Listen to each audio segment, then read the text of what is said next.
they could pull this and turn this a bit from where they were in the Michigan game? I know everybody keeps bringing up that Michigan game, but it seemed pretty down to come on. Right. Well, the one thing you knew is this was going to be a different type season with the playoffs. And we talked all the way back in August about the fact that it's the long haul that counts. You know, and you don't have to be ranked first, you don't have to be ranked third. You know, you could be ranked 7th, 8th, 9th, 10th, and still be the national champions if you keep getting better. Now, they had the late in the year disappointment. They were still a good team, and you knew they were getting to the playoffs, and they came together. And you have to, the older guys and the coaches got that done. Jim, real quick. Jim, what? Good job, man. Yeah, we're going to be. All right. We'll see you at the wrap. Coach, can I just ask you real quick, if you wouldn't mind, what comparison do you have to this team from your team in 02 that won it?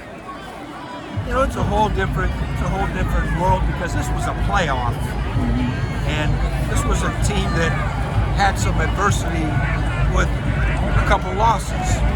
Our team had a lot of adversity with a couple of tough wins, and then we didn't have to go beat four top 10 teams in a row.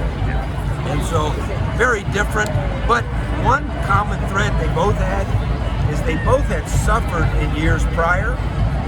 And, you know, we'd suffered for a couple years. You know, we weren't the Big Ten champions like we wanted to be and so forth. So through that suffering, you grow closer and you get tougher. And look what it ended up. What do you think watching Marcus out there, you know, rise up in his career and he's out there coaching for a national championship? How's that? You know what, I was proud of Marcus too. I mean, both those coaching staffs did a heck of a job. I mean, Marcus with his adversity against Northern Illinois, kept them together, and he kept fighting to the end today. Ryan, with his adversity at the end of the year, kept them together. And that's tough teams, and tough teams can win tournaments. And can you believe that Ryan Day did not let these guys fold after that Michigan loss? Oh, I believe that because they were very close. They believed in each other. Those older guys weren't going to fold. There was no way those guys were going to fold. And now they were disappointed. They were mad, but they weren't going to fold.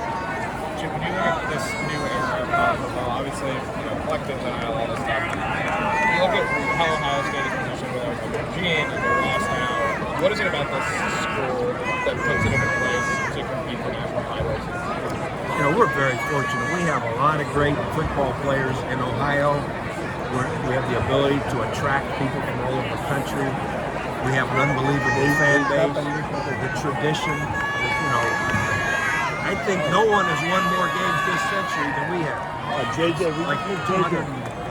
80 games or something stupid, you know. But so, you know, we've just got so much going for us, and you know, one little advantage I've always felt like is, you know, we don't have two major programs in our state.